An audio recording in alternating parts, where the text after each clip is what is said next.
오늘 말씀은 예수 그리스도의 죽음과 부활을 예수님이 제자들에게 설명하고 있습니다.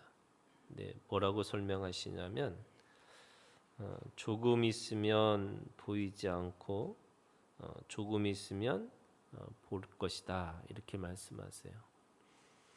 왜 예수님은 이 조금 있으면이라고 하는 이 조금이라는 말을 하셨을까? 예수님은 죽으시고 사흘 만에 부활하셨죠. 이 사흘이라는 시간이 조금이라는 시간이 있는 거예요. 근데 이 사흘이라고 하는 시간이 왜 조금이냐? 이 사흘이라는 것이 이 구약에 있는 말씀에 보면 예수님이 이 죽음이라고 하는 이 죽음의 시간이 결국 사람들에게는 가장 짧은 시간이 3일이라는 의미로 읽혀지는 거예요. 그래서 사흘 안에 또는 이틀 후에라는 표현들이 다 이 조금이라는 시간에 있는 거예요. 근데 그 조금이라는 시간이 어떤 의미를 갖고 있냐면 이 사람이 죽으면요 24시간이 지나야 돼요. 그래야지 완전한 죽음을 선포합니다. 그러니까 지금도 마찬가지예요. 그래서 우리가 이 장례를 치를 때도 이 3일장을 하는 이유 중에 하나가 그 3일이라는 말이 완전한 죽음을 의미합니다. 그런데 그 완전한 죽음 속에 그렇지만 그것이 가장 죽음의 시간에서 짧은 시간인 거예요. 왜냐하면 완전한 죽음과 또 그 완전한 죽음의 시작이 딱 3일이기 때문에 그래요. 그래서 그 3일이 조금이라는 의미가 그러니까 두 가지가 있는 거죠. 사람의 이 죽음의 시간에서 가장 짧은 시간이면서 완전한 죽음의 시간, 그것이 조금이에요. 그런데 조금이라고 하는 것에 보지 못하겠고 조금 있으면 다시 보리라 이렇게 말씀하세요. 그래서 우리가 가지고 있는 이 부활의 믿음 중에 하나가 보는 거예요. 이 본다는 게 뭐냐? 세상은 이 죽고 부활하신 예수를 보지를 못해요. 그런데 오늘 우리가 예수를 믿는다라는 말은 무슨 뜻이냐면 부활하신 예수 그리스도를 지금도 우리는 보고 있는 거예요. 우리가 천국 가서 보는 게 아니고요. 지금 이곳에서 보고 있어야 되는 거예요. 그게 신앙이에요. 왜냐하면 사람의 시간은 이게 순차적인 시간이지만 하나님의 시간은 영원한 시간 속에 있기 때문에 부활하신 예수 그리스도가 몸으로는 승천하셨지만 여전히 우리 가운데 부활의 이 영으로 우리 가운데 보이는 예수 그리스도로 있는 거예요. 그래서 여러분 사도 바울이라는 존재가 사도 바울은 예수님의 제자도 아니었어요. 그리고 이 바울은 예수님을 본 적도 없어요. 그런데 바울이 예수님을 다메섹 도상에서 부활하신 예수를 만나요. 근데 그 부활하신 예수님은 이미 사도행전 1장, 2장에 보면은 이미 40일 동안 계시다가 승천하셨어요. 그러면 승천하신 예수님은 누구든지 볼 수가 없는 거잖아요. 그런데 다메섹 도상에서 예수님을 보아요. 그리고 우리들의 신앙의 이 모든 이 믿음의 선진들도 이 부활하신 예수를 만나는 사람이에요. 그래서 부활하신 예수를 보는 자가 바로 믿음의 사람이고 그 영원한 생명을 소유한 자라 이렇게 얘기를 하는 거예요. 그래서 여러분 우리가 가지고 있는 것은 이게 하나님의 말씀, 하늘의 소리를 듣고 그 하늘의 소리를 들은 사람들은 환상과 꿈과 예언을 통해서 보는 자예요. 그래서 성령의 체험을 했던 오순절 다락방에서 그들이 성령을 경험하는 순간에 보았다라는 거예요. 꿈을 꾸고 환상을 보고 또 예언하는 것을 보는 거예요. 그래서 우리가 가지고 있는 믿음이라는 게 예수를 보고 신앙생활하는 거예요. 그것이 오늘 우리가 가지고 있는 믿음이에요. 근데 이 제자들은 그거를 자기 신들이 이게 무슨 말인지 정확하게 이해하지 못했어요. 예수님이 죽으신 것과 또 예수님이 부활하실 것에 대해서 그거에 대해서 이 제자들은 그거를 실제적인 사건 속으로 이해하지 못했으니까 스스로 그거에 대해서 도대체 뭐냐 이렇게 얘기를 하는 거예요. 그때 예수님이 이 자신의 죽으심과 부활을 설명하세요. 20절에 이렇게 얘기합니다. 내가 진실로 진실로 너에게 이르노니 너희는 곡하고 애통하겠으나 세상은 기뻐하리라. 너희는 근심하겠으나 너희 근심이 도리어 기쁨이 되리라. 예수님의 죽으심은 세상이 기뻐해요. 이 세상은 바로 이 세상을 움직이는 정신이죠. 제국의 정신이죠. 그래서 힘이 있는 사람이 군대를 가지고 또 자신의 권력을 가지고 그리고 자신이 가지고 있는 모든 지식을 가지고 가장 연약한 예수 그리스도를 죽음으로 몰아넣어서 자신들이 승리했다고 생각하는 거예요. 그게 마귀의 기쁨이죠. 그런데 그것을 보고 있는 제자들은 이 스승을 잃어버린 그 안타까움, 또 자신이 가지고 있는 그 자신의 그 생각이 또는 가치가 무너지는 완전한 그 패배의 감정을 가지고 그 고통을 경험할 수밖에 없는 거예요. 그런데 예수님은 조금 있다가 그 사흘 뒤에 다시 부활하신 거죠.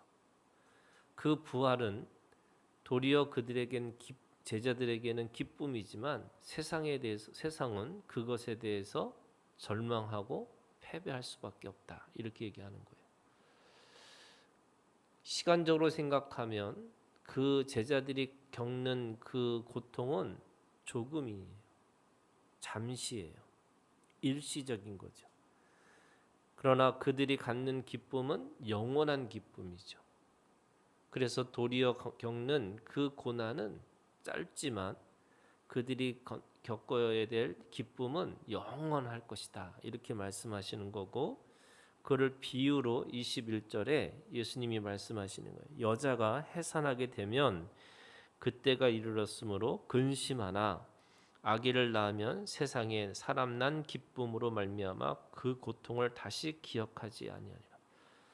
해산의 고통 그리고 생명의 탄생이라고 하는 이 고통과 기쁨이라는 것이 완전히 대조되어 있는 거죠. 그래서 그 고통은 생명을 낳는 기쁨으로 바뀌는 거죠. 그 생명을 낳는 기쁨 때문에 그 고통은 이게 임시적인 거고, 그 고통은 잠시적인 거고, 그 고통은 그 생명 때문에 묻힐 수밖에 없는 너무나 보잘것없는 고통이라고 얘기할 수 있는 거예요. 그러나 이게 해산의 고통은 너무나 힘든 거잖아요. 아픔이잖아요.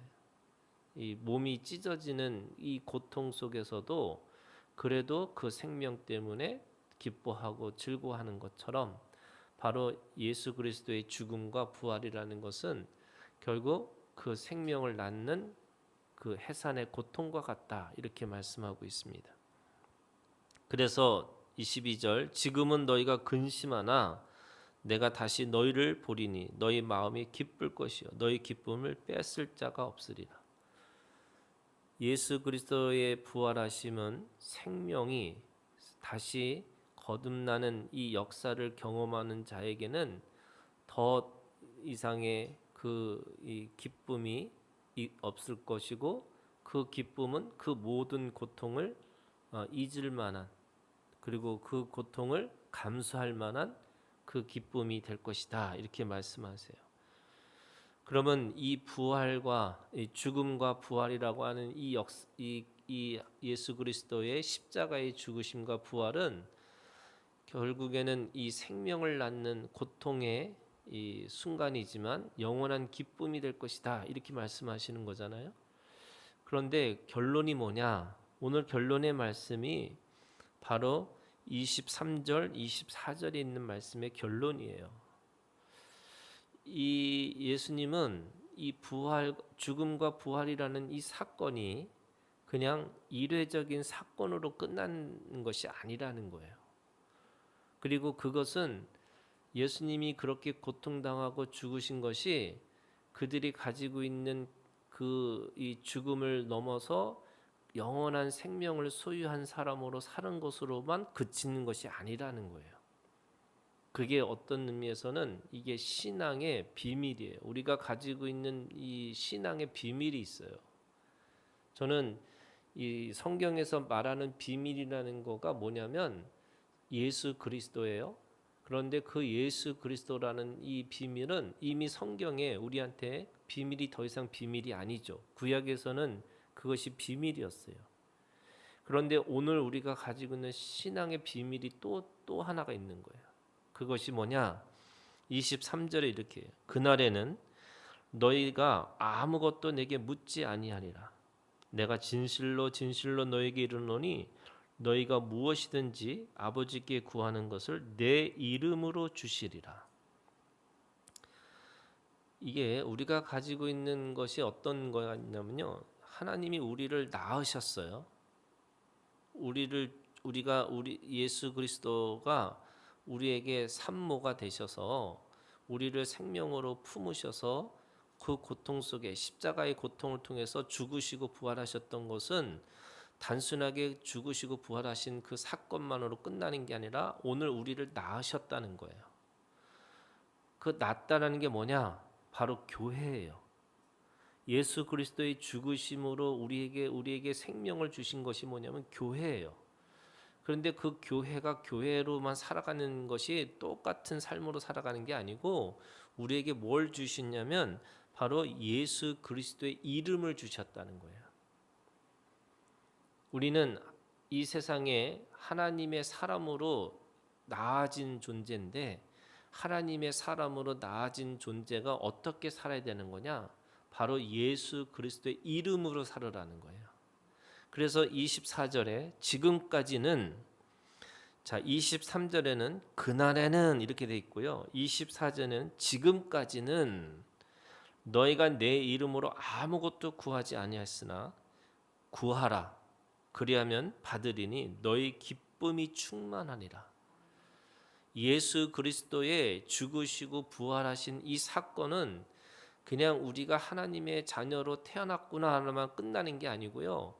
예수 그리스도의 이름의 능력을 주셔가지고 그 능력을 가지고 살아갈 때마다 우리는 더 이상 세상에 쫓기는 인생이 아니고 또 세상의 이 피해자로 살아가는 인생이 아니고 또 세상에서 어쩔 수 없이 살아가는 인생이 아니라 그 세상을 이기는 자로 살 수 있다고 말씀하시는 거예요. 그게 뭐냐? 예수의 이름이에요. 왜? 예수님은 죽음을 이기신 분이기 때문에 그런 거예요. 그래서 우리의 세상의 모든 문화는 또 세상의 모든 것들은 다 죽음을 향해 가는 것이라고 한다면 예수 이름이라는 것은 그 죽음 뒤에 영원한 생명을 소유하고 살아가는 사람이 된 것이고 우리는 죽음의 문화를 생명의 문화로 바꿀 수 있는 능력이 있는 것이고 그래서 우리가 서로 미워하고 질투하고 싸우는 존재가 아니라 서로 사랑할 수 있는 능력으로 우리에게 주셨다고 말씀하시는 거예요. 그것이 바로 예수의 이름이에요. 그래서 오늘 우리가 가지고 있는 이 존재가 그냥 예수님이 걸어가신 십자가에 똑같은 고난을 당하는 자가 아니고요. 바로 그 예수 그리스도의 이름을 가지고 우리는 실패자의 능력이 아니라 승리자의 능력을 가지고 살아갈 수 있는 존재라고 말씀하시는 거예요. 그래서 두려워하지 말고 염려하지 말고 그래서 우리가 하나님 앞에 이제 하나님이 내 안에 내가 하나님 안에 한 몸을 이루면서 세상을 이겼노라고, 또 세상의 진정한 승리자를 선포하라고. 뭘 가지고요? 예수 이름을 가지고. 그 예수 이름이 그렇게 능력이 있다고 우리에게 말씀하시는 거예요. 이게 뭐 내가 가지고 있는 모든 소원을 다 예수 이름으로 된다 이런 뜻이 아니에요, 여러분. 세상을 이기는 자가 됐고 죽음을 이기는 자가 됐다고 말씀하시는 거고, 그래서 세상에 또 다른 하나님의 나라로 살아갈 수 있는 능력을 교회에다 주셨고 교회에 있는 우리에게 주셨다라고 말씀하시는 거예요. 그래서 내가 하나님의 자녀인데 자녀에 대한 권리, 권세를 주셨다는 거예요.